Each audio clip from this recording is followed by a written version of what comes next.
Good afternoon, everyone, and welcome to the third and final installment in the Carsey-Wolf Center's 2021 Winter Roundtable series, Media, Technology, and Politics Under Pressure.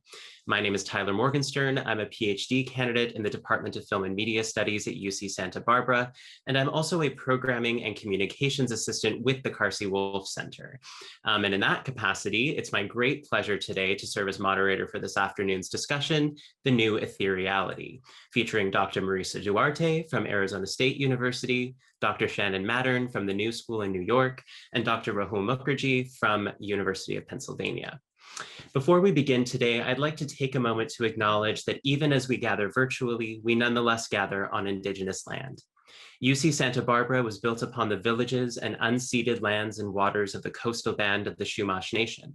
The Chumash people are composed of the descendants of Indigenous peoples removed from their islands of origin, Limu, Anyapak, Wima, and Tucan, what are currently called the Channel Islands, who were subjugated by 5 missions during Spanish colonization of the Central Coast from Malibu to San Luis Obispo and inland to Bakersfield. We would like to take this opportunity to ask everyone gathered for this event to reflect on how the work we do here today and every day in our various departments and chosen fields affects these lands and the peoples of these lands.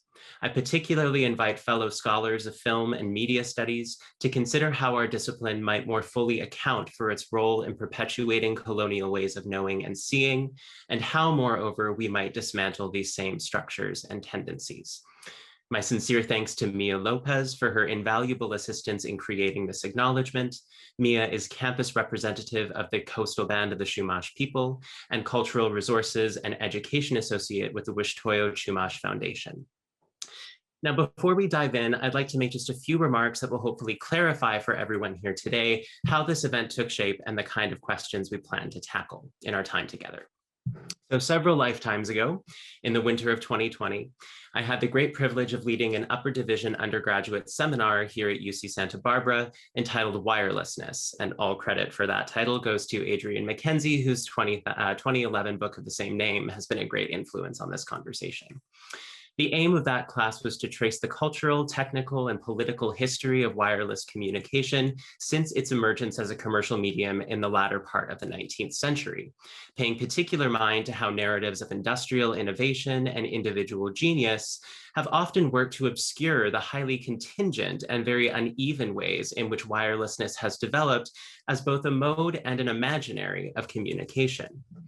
In conversation with my students, I came to be extremely fascinated with how contemporary conversations regarding emerging forms of wireless connectivity, 5G mobile data networks in particular, resonated with a longer history of what we might call ethereal speculation in the media industries. And in this history, the idea or the very notion of wireless communication is as likely to provoke celebrations of technoscientific knowledge, industrial grit, and practical reason as it is to animate fantasies of connectivity that verge on the metaphysical, the spiritual, and even the occult. It struck us, me and my students, that the situation was much the same today. As telecom giants like Verizon and T-Mobile roll out their new 5G networks, making great shows of their technical and engineering prowess, they nonetheless persist in making strong appeals to the almost mystical powers of what was once called the luminiferous ether, often representing wireless signals as glowing threads or filaments that float weightlessly overhead. And at the same time, these new systems get wrapped up in sprawling conspiracy theories that see extremely high frequency radio waves as, among other things, vectors of viral transmission and levers of political control.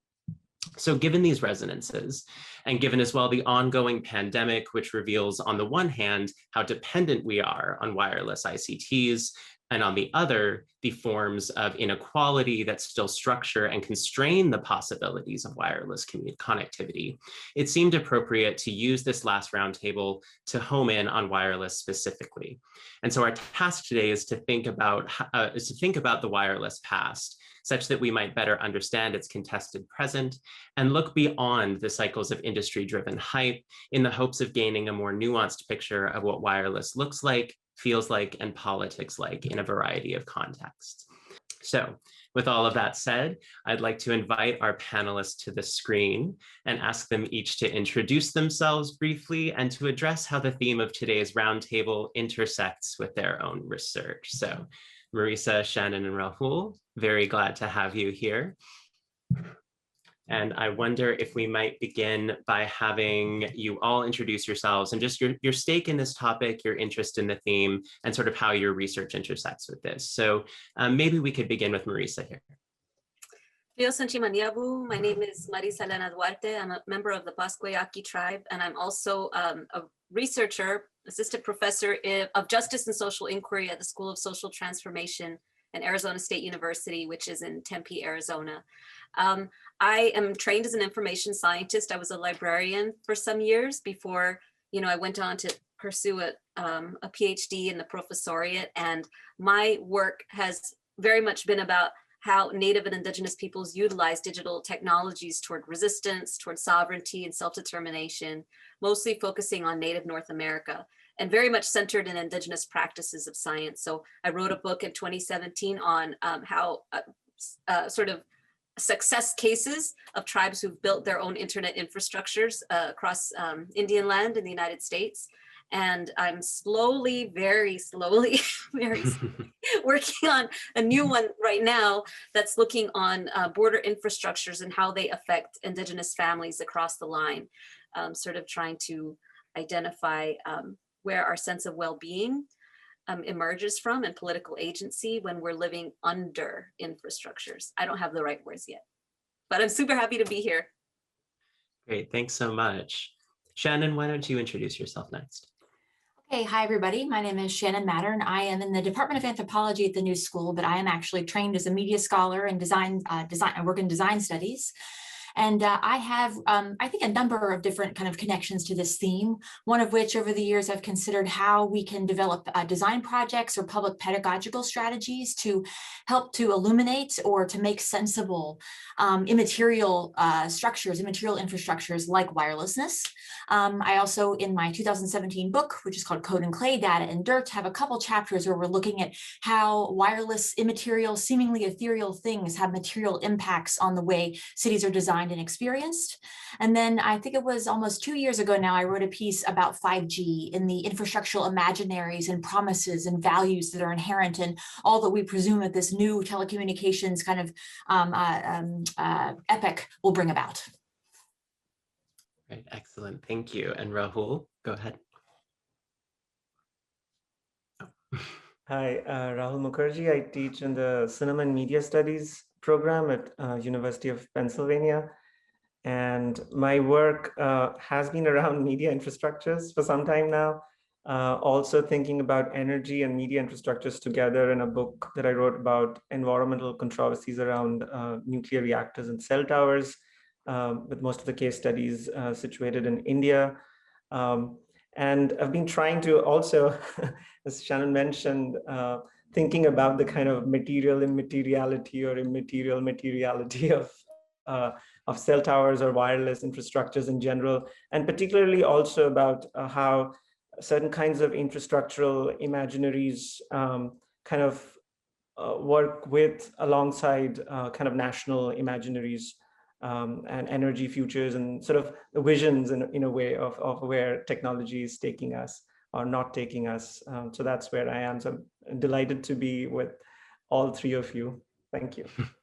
Excellent, thank you. So in preparation for this roundtable, we reached out to each of you and asked you if you could share a piece of writing, either a piece of your own work, your own research, or something from another scholar or some other piece of work that you considered germane to the topic that we could use to kind of develop a shared set of reference points or a shared body of work that we could sort of depart from for today. So I wonder if we can begin, if you could just each share a little bit about the piece it is that you chose, why you chose it, and what it is about that text that reveals kind of your stake or your interest in this topic or why you think it's germane to the conversation. So why don't we go in reverse order for this? Rahul, you can start us off here. Yes, I picked up Ghislaine Thibault's piece, Wireless Pasts and Wired Futures. And I like that piece because as I was working on my sort of looking at, some of the kind of debates around cell antenna signals, but particularly about cell antenna sighting. I was kind of interested in the kind of looking a bit historically, and Thibaut talks initially about how there was this kind of in New York City with electric wires and telegraph wires, a lot of consternation and anxiety about whether the wires are going to drop onto the streets. And so a kind of moment where wireless was a way to get out of the wires to some extent or limit them to some extent. And that to me sounded interesting because as I sort of thought about more recently walking in Manhattan and thinking about how cell antennas have become kind of eyesores and they kind of camouflage it with other kind of brick and other kind of ways in which they're made to sort of disappear. So it seems like even with the kind of somewhat compared to say electric wires, a more limited materiality of sorts with cell antennas, they still seem to have a kind of an aesthetic component to them, so on and so forth. So that got me interested as to how can I sort of think through this. Also, particularly in that piece, Thibaut talks about this possibility of thinking about energy and media infrastructures together, or actually being able to transmit not just wireless signals per se, but also kind of the possibility that, talking about Tesla and this possibility of being able to kind of transmit electric power over the air. And that again seemed fascinating to me because I was actually, as I told you, writing about something which was both energy and media infrastructures together, but also what it suggested to me at least was that there was this kind of all-encompassing thing that one could sort of was wanting to do through wireless. And finally, just that, as we've been already discussing this, what kind of materiality is wireless? And I think there's this discussion, right, where it's not just a movement from materialization to dematerialization, but a move from materialization to etherealization, kind of the topic for today, where etherealization is not quite just a dematerialization, but actually it allows for a different kind of materiality with all kinds of aesthetic, spiritual forces kind of coming together, social aspirations and imaginaries coming together. So the force of all that kind of leads to a certain kind of projection of certain kinds of anxieties and visions on what is wireless, what is that spectral aspect. So I mean, thinking just also very spectrally about the electromagnetic spectrum. Right. Yeah, I found that piece so fascinating for so many reasons, but precisely this, like the notion of etherealization, not as about the disappearance of a material form, but the emergence of a new configuration of material and physical reality. And I was also struck by that discussion of wires everywhere, and the panic over the obtrusiveness of wires. I was thinking about my own research on the history of wireless communication in the Hawaiian Islands, and late 19th century and early 20th century press reports of these massive new wireless stations that were being constructed on the islands. And in the press reports, they are replete with these descriptions of wires everywhere, right? Wires as far as the eye can see in the form of antennas and various other kind of material aspects of this so-called immaterial system, right? So I thought it really captured this dynamic really well, and perhaps we can tease that out more. So Marisa, I wonder if you can maybe share with us a little bit about your piece or the two pieces that you shared with us. Yeah, so I sent two pieces, and one was just a one-page fact sheet that was put out in 2019 before social closures, before the pandemic, from the American Indian Policy Institute. Tracy Morris and Brian Howard had done a survey from 2017 to 2018 of at Native American social gatherings, essentially, where lots of Native Americans were, convening to sort of try to ascertain, what was their experience with internet connectivity and access. Because, in the United States, any data on that over Indian lands, over sovereign Indian lands. This is okay. So just to the participants, I'll often say sovereign Indian lands, and I'm talking about American Indians, Native Americans, because we have Rahul, whose work is in India. I don't want this to be confusion. I'll talk about Indian country. It's a legal term, a federal legal term in the US, but that is not to be confused with India. So I just want to, yes, there's a colonial history, and we don't need to go into it. I think right now. Maybe, I don't know. So anyways, I just submitted that to kind of show that, before COVID, it was already a crisis for many Native families on and off reservations, the lack of internet access and connectivity, and how that limits your creativity, how that limits your capacity to engage in many sectors of society. I mean, automatically, the ability to become part of the creative class, so to speak, it's just materially impossible. It's impossible. And so anyways, and then COVID hit, and my research, I've been working with a research team for the last, I think it's been almost going to be 3 years now. That's Elizabeth Belding, who's a computer scientist also at UC Santa Barbara, Ellen Segura, Ellen Segura's at Georgia Tech, Morgan Vigil-Hayes at Northern Arizona University, and Jennifer Case Navarez, who's a grassroots educator in the Santa Fe area. We've been working together to kind of understand, how can we deploy TV white space installations to sort of bring wireless connectivity to places where it's just, physically impossible to bring in 2.5 gigahertz or 5G connections, if you will. So anyways, I submitted a section of that, what our experience has been. And so far, just in a nutshell, one of the, where the work is sort of leading me is to understand that in some places, the decisions, if you have a will toward wireless, wireless internet, that is, it's nevertheless tempered by a decision to, are we going to bring into new partners into this political vision that we have for internet, or is it better to stabilize the relationships we have now? And that can sort of shape deployment, and for Native peoples, it's, and for tribes, it's extremely risky sometimes to bring in people who maybe their visions of the internet are this, like, you've probably heard this, the friction-free, seamless, e-commerce, this vision that's really wasn't born in Indian country, and it's not meant for it, And so that's that's what's beginning to sort of surface right now. Yeah, I think that's all I'll say about that. Right, thank you. Yeah, the reporting on your work on TV white space stations is so fascinating, the kind of sleuthing and forensic work that it takes to think about infrastructural development that completely falls out when the story is about friction-free connectivity, right? And actually that story in a lot of ways to me resonated with the piece that you shared, Shannon, about community networks. So I wonder if you can speak a little bit about that piece and what draws you to it. Sure. I think it picks up on some themes that Rahul and Marisa already mentioned. First of all, the fact that the process of actually designing kind of a wireless system allows for I think to use your terms, Tyler, kind of the emergence of a new configuration of materiality. In this case, it's a new form of community. It's also an opportunity for a community to reassess its values, which might be different from, as Marisa said, the seamless, friction-free kind of connectivity, which is all about convenience and efficiency, when maybe those are not the primary values of a particular community.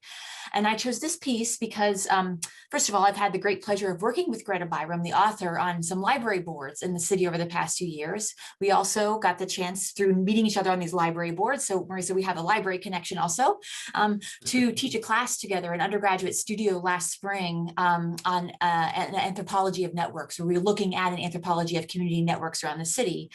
Also, I worked with the Architectural League of New York to edit this series called Digital Frictions, which is about the purposeful choice to actually embed frictions in something, to choose against the frictionless, seamless connectivity. And this was a 10-part series that I edited. Specifically, this journal is for the Architectural League of New York, which means it's primarily going to reach architects and planners. And we wanted to essentially put the idea of designing technical infrastructure as part of their repertoire, something that you should be thinking about as you are designing buildings and cities. And I just thought this was a really resonant, beautiful piece. Greta is also a beautiful writer. I just wanted to read the last paragraph that I think is a really resonant final thought to leave readers with. So after describing working with disenfranchised, some kind of marginalized communities, she works in marginalized urban communities and hyper-rural communities who are not regarded as top priority markets for commercial internet service providers. So in many cases, they have no choice but to design their own networks. In some cases, you have people who could choose to go with a corporate service provider, but choose not to because they're prioritizing different values. So she closes the piece with, this is one example of how a vision of the people's internet, built and nurtured by community leaders and organizers, has created a legacy of grassroots power to challenge the unchecked dissemination of new, ruthlessly efficient technologies of surveillance and social control. This vision asks us to choose what future we want, one in which things break and are sometimes slow, in which we come together as neighbors and allies to fix and maintain and govern, or one in which speed and efficiency trump all other values. So do you choose intentional inefficiency that also gives you a chance to design your governance structures, or do you hand over the rights to governance to a corporation for the sake of efficiency and convenience? So that's why I chose this piece. Excellent, thank you. Yeah, I think they're all such rich, really, really, really rich pieces that sort of point to what I wanted to sort of get at with my first question, which is about the way that it becomes clear, even just with these brief descriptions of these various projects and various contexts, that what we know to be wireless is not one thing, right? That wireless systems are involved in and productive of really highly divergent and contextually specific kinds of epistemologies, right? Frameworks of knowledge, frameworks of exploration and intellection and community value and so forth, right? And this is a feature of a lot of your published work as scholars. So Shannon, you of course have written of the dream worlds that get articulated around 5G by those concerned to evangelize its mostly corporate potentials or commercial potentials. Rahul, you've shown how cell towers and other infrastructures become points at which publics in South Asia negotiate industrial and techno-scientific knowledge. And Marisa, you've dealt at length with how tribal governments in the US Southwest bring indigenous knowledge frameworks and epistemologies to bear on questions of ICT development and governance. So I actually wanted to start here with this question of sort of epistemic fullness or richness or more than oneness, right? What is it about wireless that invites this kind of multifaceted approach, or that seems to demand that we think it from all of these different angles, right? All these divergent ways in which wireless is known, right? So Shannon, maybe perhaps you can begin here. Sure. So I know this was a term that Rahul was talking about and is central to his book. So I hope I'm not scooping you, Rahul, but I think it's kind of ethereality. It's materiality, material ambiguity. It's kind of hard to pin down seeming placeness, even though it is a placed infrastructure. Obviously, there are geographically situated nodes, but it's seeming placelessness, it's seeming kind of immateriality, I think makes it a really rich and capacious and modular symbol and system that you can into which you can infuse a whole bunch of different ideas and hopes and dreams and values and fears, etc. Right. Did anybody want to contribute to that? Yeah, I was just going to say that the context is so important because in some cases, like just part of my field work for the book was that like there were some people who would say, we would and like. To give some context, like in India, like the cell tower, there are like these real clusters of cell antennas together sometimes. So they do become very conspicuous, right? So in some cases, though, even though there was that kind of a cluster, people would say, they identified cell antennas as being like really modern technologies, great because, they support these very sleek phones, and the more you get the numbers from 2G to 4G, so on, and then now, we don't quite yet have a 5G, but they call it, the ultra fast 4G. So a lot of these gradations make, and the idea is that, because they support something like a sleek mobile phone, they are sleek too. But in other cases where people are believe that, there's something going on and that the cell antenna signals are possibly harmful, they have a very different idea of how to relate to cell antennas. There's of course the question of in that many parts of India where maybe sometimes because of geographical aspects, but in many cases because of a lack of political will or because of a particular political will, there are lots of internet shutdowns. Cell antennas have been kept at just 2G or 3G, and particularly during COVID, when students who study somewhere else but have gone back to some of these remote areas, and not just remote, but some areas like earlier the state of Jammu and Kashmir, but now the Union Territory of Jammu and Kashmir, where they've had a real issue being able to connect to their classes remotely, so on and so forth, because of some of these internet shutdowns, but also kind of political way of maintaining only 2G and 3G, not allowing 4G in a lot of places. So depending upon the context, of course, a lot of different kinds of, a term, Tyler, that you've used before, epistemic unruliness is indeed there. Yeah, I find there's something very, in my wirelessness course with my students, we got to talking about the unruliness and like the promiscuousness of wirelessness, right? The way things seem to connect in ways that you can't quite predict or account for. And it seems to invite this kind of speculative thinking about, well, maybe something's really going on, right? That there's these gaps in the way that the system appears to work that are not intuitively explainable in a lot of cases, right? Marisa, did you want to add to this question of sort of like wireless epistemology on the basis of your work? Yeah, sure. It's one of the first ways that I was sort of astonished by a chapter that I had read. Gosh, it must have been 2009 or so, maybe a bit later. And it was sort of trying to understand from it was imagining American Indian tribes as communitarian societies. And it was sort of trying to understand deployment of wireless infrastructure as, especially by the community, as maybe like can we analyze this with a Marxist framework and see, what has it benefited, in terms of, seizing power away from the corporate, wireless capacity in that region, that kind of thing. And I was sort of struck by that because there was a little bit of a problem with that, I would say, from an Indigenous perspective. And that is, as Indigenous peoples, I'll speak for all of North America, but my work centers in the United States for US tribes. We know that we're invisible.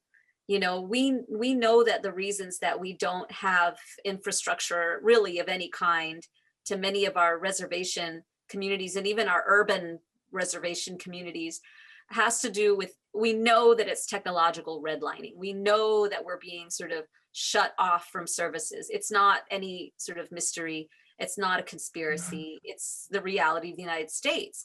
And we know that according to all of our treaty rights and our recognition rights, that we need to have a seat at the table when it comes to decisions about all infrastructure, water, oil, natural gas, electric power, and you have tribes with these things written into their treaties in like the 1950s, it goes pretty far back.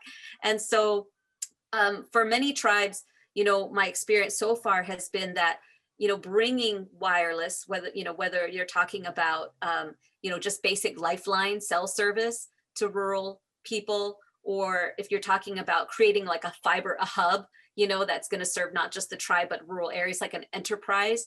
The goal is not only about, us getting a seat at the table and having the right to provide our own infrastructure to these groups, but it's about being visible, using that, seeing it as a means to make our stories heard, to combat the incredible disinformation that has caused such suffering, continues to cause such suffering among Native peoples and Native peoples in the US, but Indigenous peoples broadly. So there's this kind of, it's a little bit of a trick to try to understand ethos and values around wirelessness in Indian country, because the way we speak at the federal government is not the way, the values that we hearken are not the values that we hearken when speaking within our own tribal communities. We have to code and encode everything in different ways to make it legible to different groups.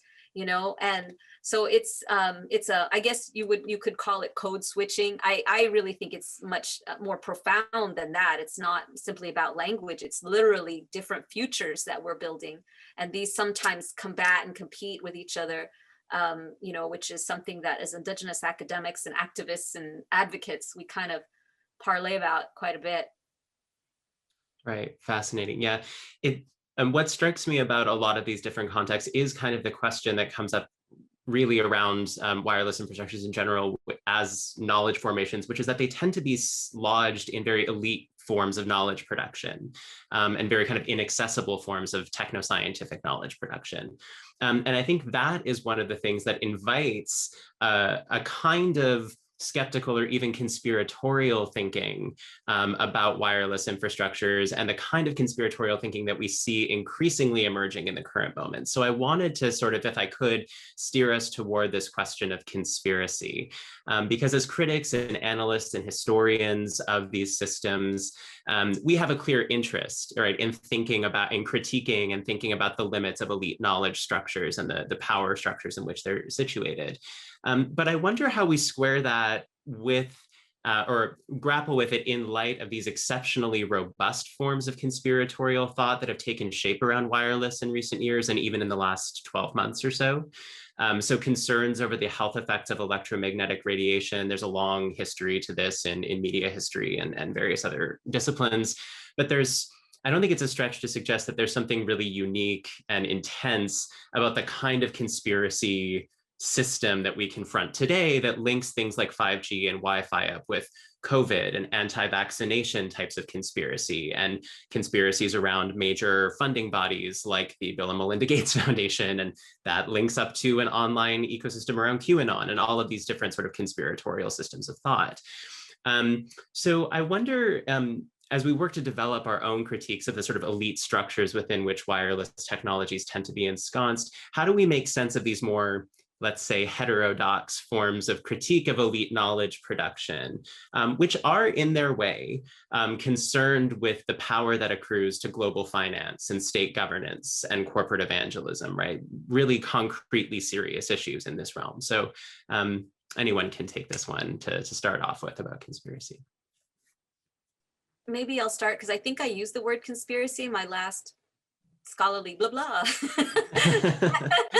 So, that's what we should start calling them, as scholarly blah blahs. Yeah, stop jabbering. Yeah. So it's funny because I went to visit UT Austin. This was a while back, maybe 8 years ago, and I was talking with Dr. Domingo Perez, and she was laughing and she was telling me about a really funny story that she'd heard on the radio. It was kind of a lighthearted story about conspiracy theories. And, the first one is like, lizard people. And the second one is UFO invasion. And then, but the fifth one, she's like, you wouldn't believe it. It was that Native Americans are buying back their land, to, take over the United States again or something like that. And I just burst out laughing. I was one of those laughter that it's like, it seems to come from like the molten earth that's beneath, you know what I mean, your feet, and it just like, comes out. It was just so funny to me because I was like, that's not a conspiracy theory, that's just a business plan. Our land was stolen from us, and with it, it wasn't just stolen, it was just this massive dispossession where it was like, not only is it stolen, but will be severely punished for generations for speaking your language, and you're not allowed to come to our schools, and you must not practice your religion, and you must not, it was just like, it was a complete dispossession, the fragments of which are ongoing. And so the idea of Native peoples, buying back land and building casinos and so forth so that they can, create futures for their people, is like, it still really strikes fear for a lot of folks. And so an example, and it affects wirelessness. So an example is that I spoke with another gentleman years ago. We had a tribal telecom and technology summit here at Wild Horse Pass in Chandler, Arizona. This was probably in like 2010 or so, 2011 maybe. And sitting outside by the pool, which is already a mirage, there's no water here. So sitting out by this glittering pool, right? And we're at a tribal casino, hotel, resort, conference center. And he's telling me that at Mojave, which is kind of like, it's the people of that land, their homelands is like California, Colorado, Arizona, that whole region. But that particular reservation that he was working at, that they wanted to build their own, sort of wireless, their own tribally owned wireless internet service provider. But that Frontier, they had signed a deal years ago in the 80s with Frontier Communications, that before they had their casino, that was essentially a non-compete clause, that they're not allowed to build out their own infrastructure. They're not allowed to compete in perpetuity. And so when they got their casino, it was like, then they could afford this very expensive infrastructure and training. But that evocation, that fear that Indians are going to get money and buy back the land from the settlers all around, the Americans with their dreams, came up again as this political thing. We see this over and over again in California as the state, or different counties sort of try to start. It happens like every election season. You have people who are running on anti-Indian platforms of don't let them have their casinos because they're going to use that money to build things, So that conspiracy theory it's one that affects us in Indian country. And it's sort of interesting because it's like, if I think about like the fear that 5G is causing COVID or all those kind of things, it comes back to this idea of who is the virus. These wireless networks are transmitted in this sort of like rhizomatic way, if you will. And so who is the virus? And in the past, it was us, it was Native Americans who were the virus. And so that is sort of, we become sort of like this dangerous figure. And if you let us be on the internet, then, oh my goodness, we could lose the territories or something. Well, so Marissa's reference to the virus made me think, in addition to your acknowledging, Tyler, there's a much longer history of fears about bodily harm, conspiracy around any type of kind of materially ambiguous medium related to the whole kind of 150-year plus discussion of the ether, for instance. But there's a longer discussion of the whole idea of the invasive species as well, and kind of the idea of 5G, particular subjects. So there's the entanglement of these different invasive species. And the angle that I would have to say, I have cited some of Rahul's work in my own work where I talk about the origin of these conspiracies. So I'm going to try to stay away from that territory in case that's what he would like to discuss. But one thing I do think is relevant here is issues of proximity. So if we have multiple kind of factors or vectors of destabilization happening simultaneously, I mean, this is just kind of how basic conspiracy theories work in many cases. You have a convenient correlation between forces. So they temporally, their temporal proximity leads to a causal connection between them. There's also an issue of spatial proximity because there's a unique geography to 5G also, because it does require a different type of physical infrastructure with small cells that are smaller individual units, but placed into the landscape at greater frequency and often closer to people's homes. It kind of invades, it's an invasive species of the neighborhood in a new way that many other previous infrastructures had not been. And so that itself presents a threat. And because being concerned about one's property values is often an uncouth thing to say, often fears about capitalist concerns of property values are then displaced in some cases onto things like public health. So there might be a kind of a transferal of blame here because you want to shield the fact that you're actually worried about how ugly infrastructure is going to impact your home, the price of your home. Right. Instead of having a lovely evergreen tree out in your front yard, you have a terrible fake, like camouflage data mast or something like that, which are still among my favorite things just because they're so tacky and ugly. And I like tacky and ugly things sometimes. But anyways, Rahul, did you want to pick up on this at all?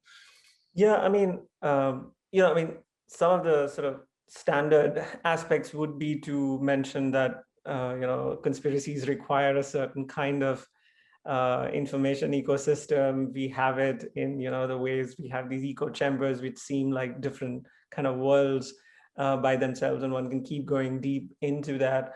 And of course, there is something which is that historically, there's been a kind of cultures of distrust, cultures of uncertainty around, cell antenna signals moving from 2G, 3G to 5G. There's been a culture of distrust around, historical wrongs around sort of vaccine movements, things like that. But what and sort of the anti-vaccine discourse picking on some of them in the way they discuss. But what, of course, and what happens during the COVID moment is this kind of the kind of convergence of these two, which to me kind of leads to a certain kind of, somewhat strange, somewhat bizarre at times. People have called it crazy and gone on to say that it's a conspiracy theory. But what I find kind of a way to think about it is to think about why they came together. And of course, there's this whole thing about the microchip and the vaccine, and Bill Gates is this figure who embodies both vaccine and big tech, and that's how the projection of that happens. But for me, what is interesting is also that the anti-5G movement has a very different history, and often it gets dismissed as NIMBYism. And as Shannon has written, it's not just NIMBYism. There's so much going on. I mean, I sort of kind of remember a line is that it says here, 5G we see here is not just an issue of connectivity and convenience. It's also about landscape, real estate, aesthetics, public resources, energy, equity, and governance. So So the anti-5G movement has a different genealogy in a way. The anti-vaccine movement has a different genealogy, and there you do have, I mean, some could say they're problematic. Some could say that, you know, there are real questions of cultures of distrust, cultures of uncertainty there. Their confluence has had a lot of this flavor of the conspiracy theory, and the confluence is coming from a kind of conjunction because of the COVID crisis in a way, and what's been playing out. But to kind of separate them and looking at their own histories, I think might also give us a sense of where we are. Right. Let's add something really quickly. I think another issue is that in many cases, we have certain marginalized populations who have historically been placed in proximity to legitimately dangerous infrastructures like chemical waste dumps and kind of heavy industry, for instance. So there is a legitimate concern about proximity to new infrastructures because there's been a history of harm in many communities. Right, exactly. And just before we move on to the next question, there was something also in your comment, Shannon, about the way that these anxieties may be sort of like displaced or sort of projected anxieties about much more quotidian or routine kinds of anxieties like property value and so forth. This to me also seems like a sort of spun up narrative about a concern that's basically about supply chains and supply chain management because of the panic about the global market for like Chinese manufactured 5G equipment, right? And the way that the global spread of just like literal bibs and bobs of 5G equipment that are manufactured in China gets kind of reimagined and grafted onto a racist panic about the so-called Chinese virus and these other racist tropes that have emerged around the coronavirus and the way these things kind of get grafted onto one another. And really what these things are is these are panics about economic hegemony, as opposed to fear of sort of not necessarily or at their core, these sort of like high level conspiratorial things. These are quotidian fears about supply chains and economic power and development and so forth, right? Right. So this actually might be an opportunity to open this up beyond the sort of frame of conspiracy, which is kind of narrow and has this certain kind of affect, and just talk more generally about uncertainty and the role of uncertainty in wireless technocultures. This just happens to be one of the issues that Rahul, you mark in your book, your new book, Radiant Infrastructures, Media, Environment, and Cultures of Uncertainty. But I was also struck, Marisa, by the way that it comes up in your kind of forensic sleuthing work that you're conducting as part of your work in the Southwest, right? The way that you're discerning these gaps between network coverage maps and the on-the-ground reality of how wireless systems are actually functioning in the region, right? And the uncertainty of what is actually covered and what is not, and so forth, right? And I wanted to just explore this a little bit more just because of the way that uncertainty is so central to the history of wireless communication. So just to give one example, while the story of Marconi successfully sending a wireless signal across the Atlantic in 1901 is very familiar, right? One of these heroic stories of invention. What's less familiar is what Sung Guk Hong calls Marconi's error.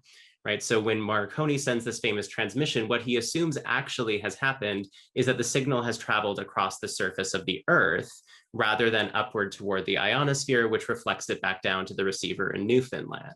Right? And physicists like Oliver Lodge relentlessly attacked Marconi for his kind of basic inability to explain what it is that he had done or to provide a rigorously scientific account of how his system was actually functioning.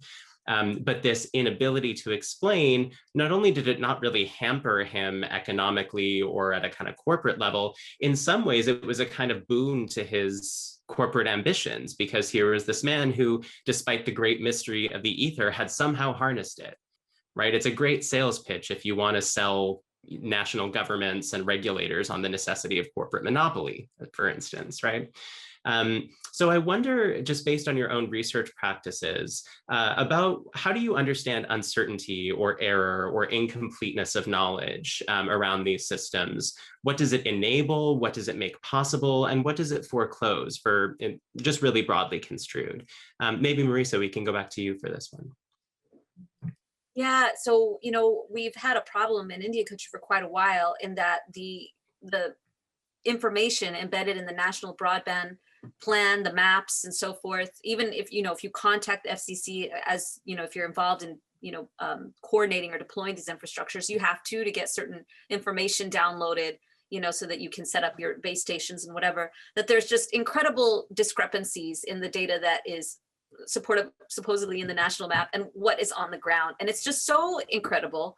I don't even think that's the right word. I mean, it's downright falsified in many situations that you can, if you're a rural network provider, you can't make a resilient business plan on the basis of that. And the pattern that I've been seeing in New Mexico and in other places is that you'll have these providers come in, they may be the larger, medium-sized providers that get federal subsidy to serve an underserved rural population, and they fail after about 7 years. They don't last longer than that. And so we've got this revolving door. And from the perspective of somebody who's on the ground living there, say in Taos or a smallish community, is that this is the big guys who came in and can't do it. They're just taking advantage of us. And they're not the big guys, actually. If you look at the broader monopoly of telecom in the United States, they're kind of relatively small fish, in a really big, in an ocean, of these sharks. And so, but the problem sort of is that then we have folks like me, digital divide advocates who sort of come up with these solutions. And we sort of work at this unclear intersection between government and communities and the university. And that is extremely tenuous. Anybody who has worked in that space knows how tenuous it is. Our timelines don't match up, our priorities don't match up, the way we talk, what we value, it does not align, to the point where if you're in a university, it feels like, why am I doing this? I'm not, this project is not going to carry through. I'm not able to work with my community in the way I really want to. And that uncertainty is productive for the university. It's not productive for the community, and the government is like, they're on their own trip, and that for a tribal community, that is extremely risky territory, because what ends up happening is, where do we get to innovate? We don't have that sort of flexible, fluid space where the data is accurate, but we're allowed to make mistakes. We're allowed to fail. We're allowed to pilot and set up test beds and train people. As you know, we all train students, like, maybe you're a generous instructor and you give your grad students A's, but in your mind, you're thinking, that was a C. Like, that was a good shot. Because grad students, we all need to fail. We need to make mistakes. That's what it is about. That's how you learn. But if you're a community that's really trying to come up with a solution, the space to allow for that uncertainty and failure is almost none. I mean, you could just lose your business, you could lose your livelihood, you could lose trust, the community could lose trust in you, and you might think, oh my gosh, what is my other work going to be?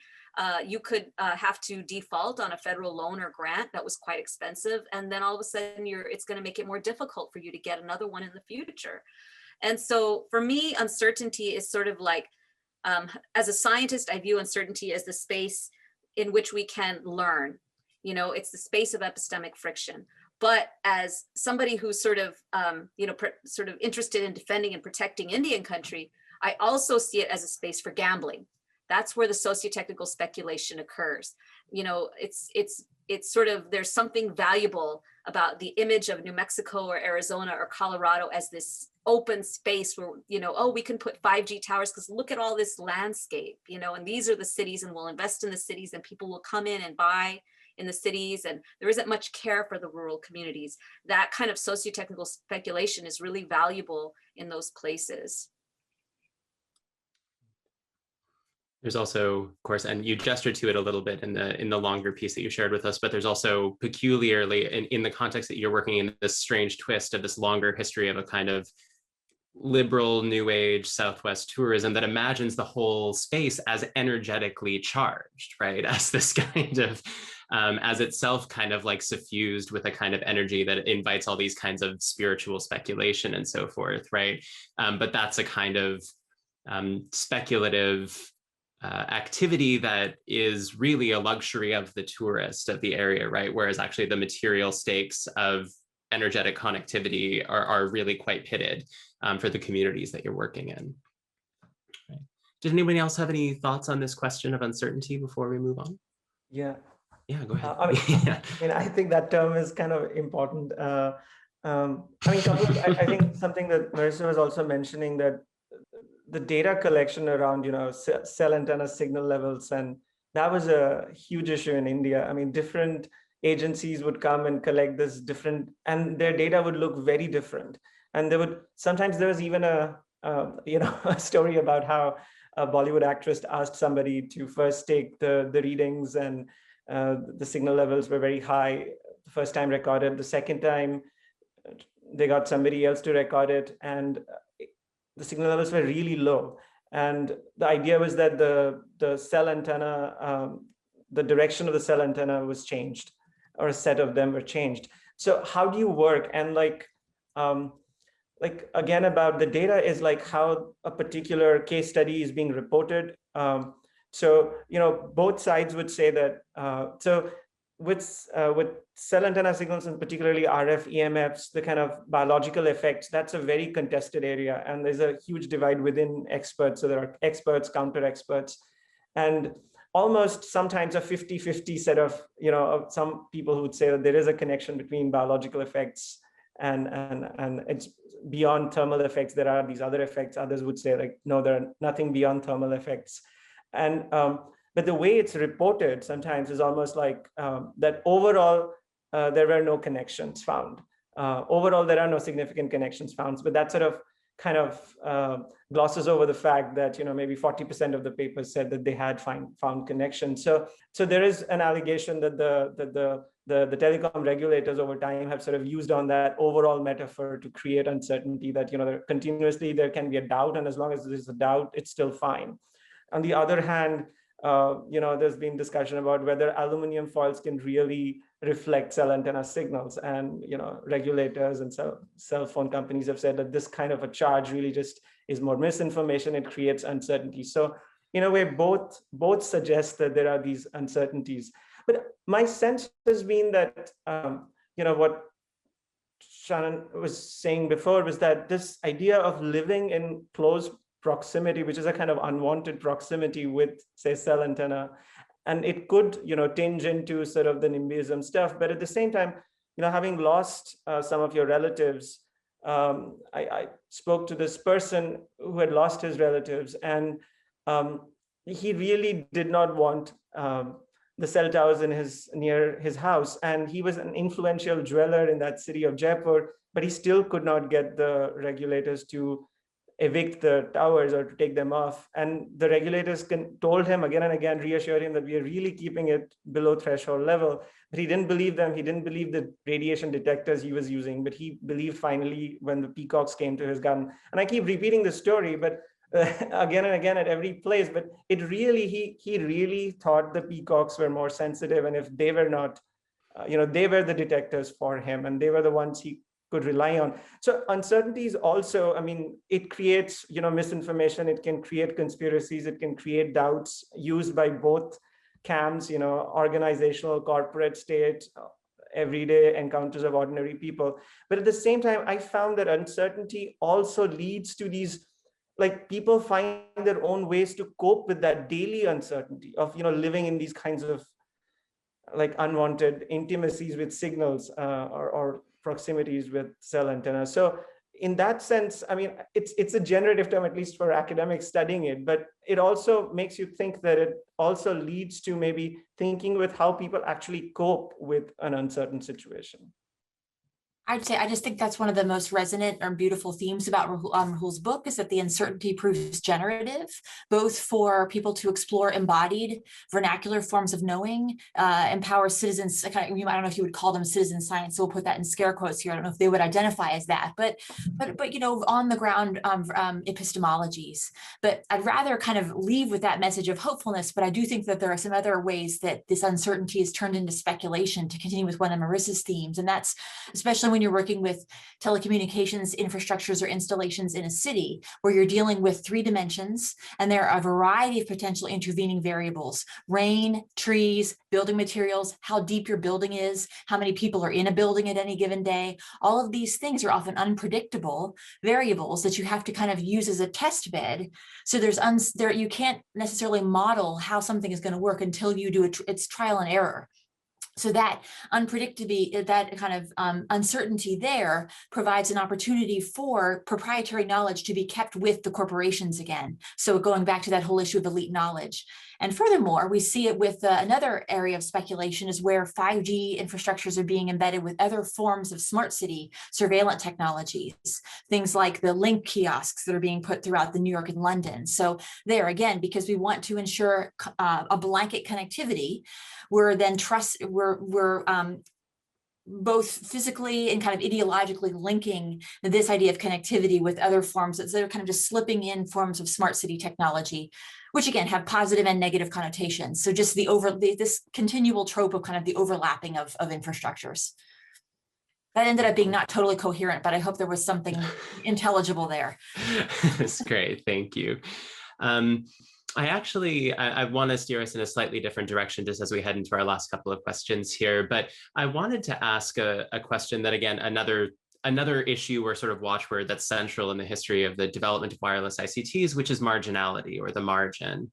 Marisa, this of course is sort of central to the work that you gave us. In particular, you developed this notion of multiple marginalities, the multiple marginalities that structure wireless connectivity in the context you're working in. And I just wanted to sort of frame that a little bit by saying that wireless, right, has long been understood as unique in its capacity to sort of morph and distend and stretch what we think of as the center and what we think of as the margin. So we could think of Marshall McLuhan, right, writing of this sort of world of pervasive electronic communication that emerges after World War II, and where he suggests that broadcast media of all sorts create a totally involving acoustic space whose center is center is everywhere and whose margin is nowhere. I often flip the two, although that's kind of like a McLuhan thing to do, to not really know what it means, but to do it anyways. And more recently, but in this kind of inverted fashion, we have people like Adrian McKenzie, who I mentioned earlier, who writes about moving through wireless space as a kind of edgy experience, in the sense that you're constantly sort of moving from one bubble at a coffee shop to the bubble at the store to another, and so on and so forth, right? You're constantly crossing the edge of various wireless environments. And in that sense, the peripherality becomes central to the experience of being in communication, right, wirelessly. But your work, Marisa, just to take one example, makes it clear that in tribal contexts, reliance on wireless media and marginality is not at all a universal or kind of metaphysical condition, but very pitted and anchored in a specific set of histories and contexts and relationships and so forth. So I wonder, just as we begin to wrap up, if you could each, or maybe Marisa, if you just want to take this one, speak a little bit more about what marginality looks like in contemporary wireless cultures. What forms does it assume in the future, and what kind of strategies might mitigate that kind of marginality, if perhaps it even needs to be mitigated? Perhaps there's things about being on the margins that are productive or valuable, so forth. That makes me think of two sort of stories that I'm trying to sort of fit into the same, I don't know how to fit it into the same world and make them meaningful. And one is a story that John Badal, he's the CEO of Sacred Winds, which is it is a internet service provider that serves, I believe it's the western edge of Navajo Nation, and also Hopi and sort of northern New Mexico, Arizona area. And Sacred, years ago, John Badal is he's a wonderful, fascinating person to speak with, one of my favorite people to speak with on these various topics. But he had told me years ago, he used to work for AT&T, and he had told me that, he was getting ready to retire from that career and was thinking, what am I going to do, in my next stage of my life? I'm not really ready to stop working, And he was describing how he saw Navajo children getting off a bus one time and learning, and they were very young, and learning that they, at that time in history, that there was this boarding school and children as young as 5 would get on this bus and go, and they wouldn't come home, for 4 or 5 days because they're going to the school. And there was no way that they could call home, at least, during the week. They didn't have basic telecommunications in that area. And, if you have a 5-year-old, that's just unimaginable to not speak to your child almost every hour, really, at that age, and be with them all night. And so that's when he started thinking, I'm going to build a telecom out here for this community, for this region. And he took the plan to a number of local, well-regarded businessmen in the area and said, I want you to understand, this is a social enterprise. the return on investment, the profit margin is going to be low. And one businessman in particular scoffed at the idea and did not think that it was not worth his time nor money. He was offended by it because his business was dependent on keeping those families impoverished so that he could get the jewelry that they made at very low rates and resell it at 800 to 1,000% markup in places like Washington, DC, or New York City, or in Santa Fe, to tourists who were coming through the region. And so that margin translates into different things for different peoples. Absolutely right. It's productive for one businessman, and for the other, it's something that as a moral citizen of New Mexico, he can't abide by, he can't watch or be a part of, So I think about that. And then I also think about sort of a rumor that I heard circulating in Santa Fe, not this past December, but December before, what would that be, 2019, when Meow Wolf, I don't know if any of you know what Meow Wolf is. It's like, I think there's one in LA, I'm not sure, but it's this really immersive, fascinating, fun sort of art experience. They bring in a bunch of artists to Santa Fe, and they create this like fun museum amusement park thing, which is very sort of pop art edgy. And it brings in a lot of tourists to Santa Fe. And Meow Wolf in Santa Fe was rumored to be getting their own high-speed connection so that they could send high quality digital renderings all the way to LA and back to Hollywood and back. So it's a brainchild of George R. Martin, supposedly. So I'm hearing this rumor while I'm also watching sort of the displacement of native artists in the area and longtime artisans, from there, how they don't have basic connectivity for their children, to be able to participate in school. They would have internet outages, and yet Meow Wolf is supposedly getting this connection, right? And you can observe the landscape, as it is said, the urban markup language, and read these things, where are the towers and where are they not in that area? And that kind of marginalization, when it comes to that, I remember that the person sort of telling me about this, and others, who were there, I spoke about it with different people afterwards. Have you heard this? What do you think about it? Their excitement. So simultaneously being excited about Meow Wolf because it's so fun and cool, and it's a fun place to play and open your mind, and it's edgy and it's artistic. At the same time, this, oh yeah, but then there's these poor people. Oh, that is so sad too. So there's this, like, the mind flickers on and off. Who do you see and who do you not see, right? Who in this choice about how I'm feeling, is it, okay, I'm performing for Dr. Duarte now, and she's all Indigenous and stuff. So like, should I be really sad? Like, what am I gonna perform, when I'm expressing my sentiments about who gets connected and who doesn't in this scenario, And so I'm still trying to reconcile these two concepts, but they both have to do with marginalization, how much we're willing to marginalize others when it comes to deployment or enjoyment of internet.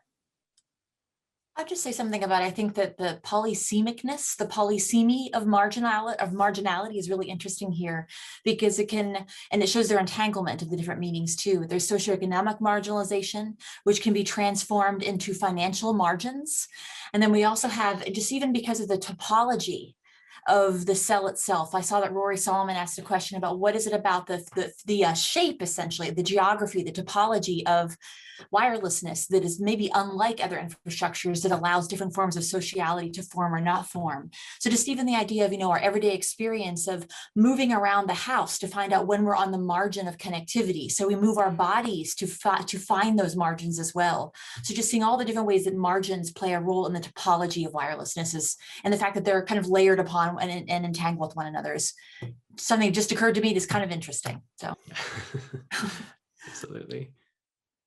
Yeah, I think, I'm also struck, listening to both Marisa and Shannon, I'm also struck also by how the state selectively deploys the aspect of, or the discourse of marginality and periphery related to wireless footprints at times when, it wants to kind of normalize cell antennas so that, they're everywhere in that sense. In India, the infrastructure analogy is that just like, you have a water tank on your rooftop, you should also have a cell antenna.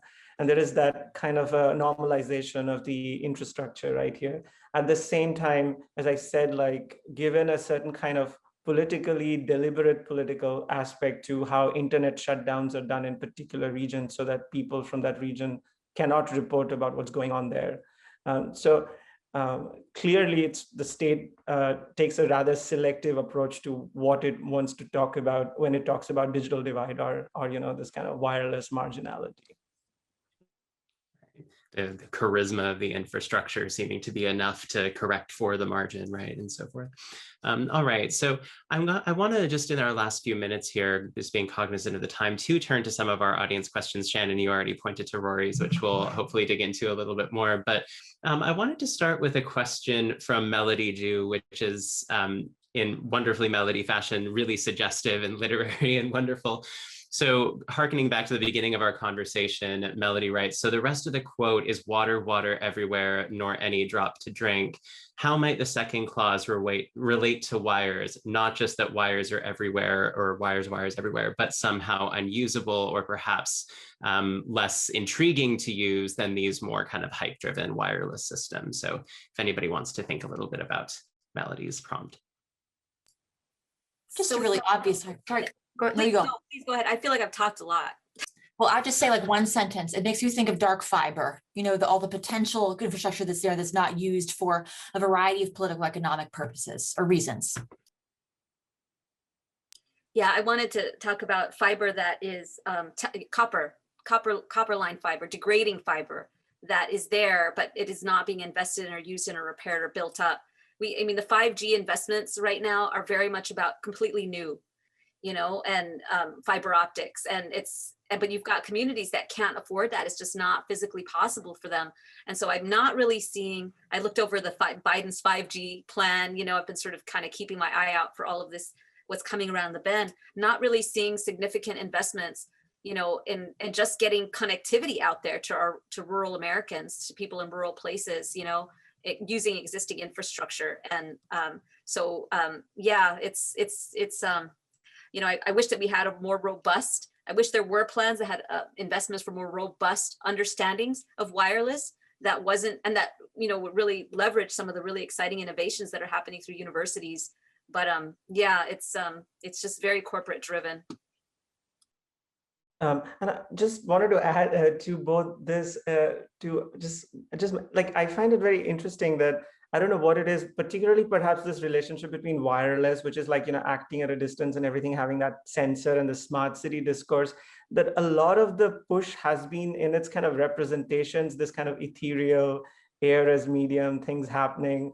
But no, as much as the wireless scientists and the companies very well know that they have this unlit fiber and they need that kind of this 2-strand fiber that for this 5G to work. So the investments on optical fiber go on happening, but what is often discussed is the wirelessness. But of course, the wirelessness stands on a foundation of optical fiber cables for sure. Absolutely. I'm going to go to a question from Bhaskar Sarkar, who says, I'm fascinated by the ways in which ethereality is always depicted or discussed in terms of concentration and coverage, density, and footprint.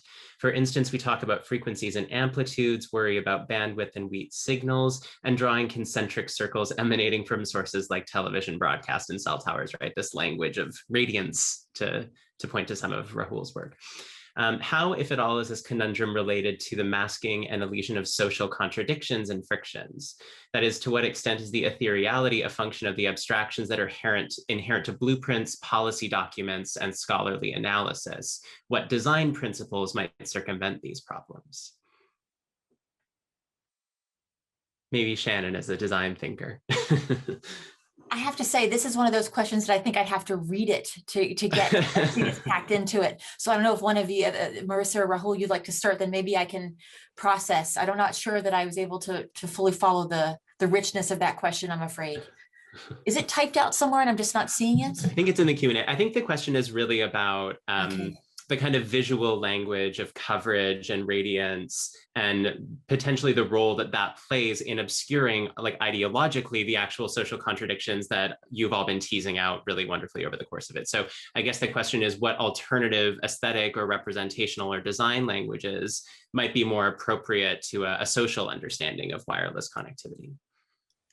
I'm hoping I got that right, Bhaskar, sorry. I'm thinking right now about the need for people who, it's sort of the need to really understand the tacit knowledge of local network providers and people who are technicians.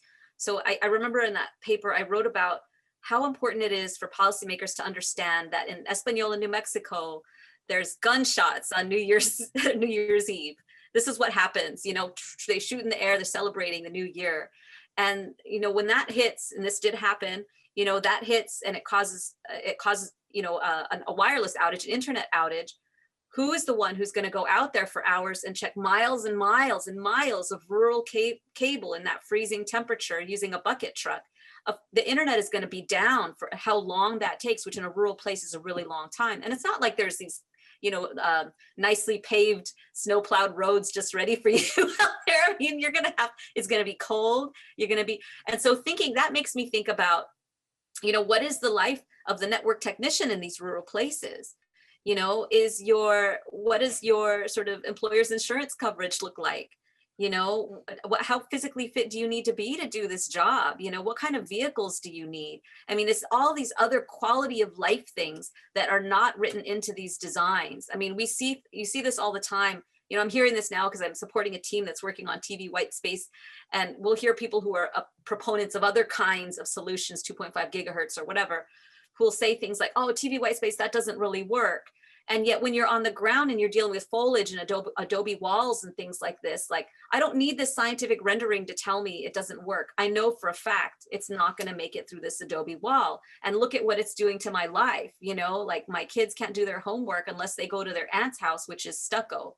But we're native and we want to stay in our adobe home, you know, and we don't want to cut down trees to build this thing. It's not about property value or aesthetic. It's about our deep connection to these cottonwood trees, you know, and what they mean for our place. And so that kind of being able to understand the landscape as it is lived through, as it is spiritually belonged to, you know, historically belonged to, and that's usually not what gets translated into these sort of high level documents, whether they're the bird's eye view aerial maps, you know, the sort of the network topographies, you know, which are, I look at these things and I'm just, it's like I'm turning my mind inside out and upside down to interpret them and trying to connect with what's the lived reality in Tohatchali, New Mexico, or in, you know, these various places. Shannon, did you have any thoughts? Well, I think Marisa ended up kind of where I was thinking as well, and that's just the desire, the compulsion to find visualizations for all of these systems, which has kind of been a theme through my research all along, like how we try to make sense of, how we try to create a public pedagogy to understand obfuscatory systems or really complex systems. So if you were to do a Google image search on kind of wireless networks, you'd probably get one of these abstractions that shows the cells, for instance.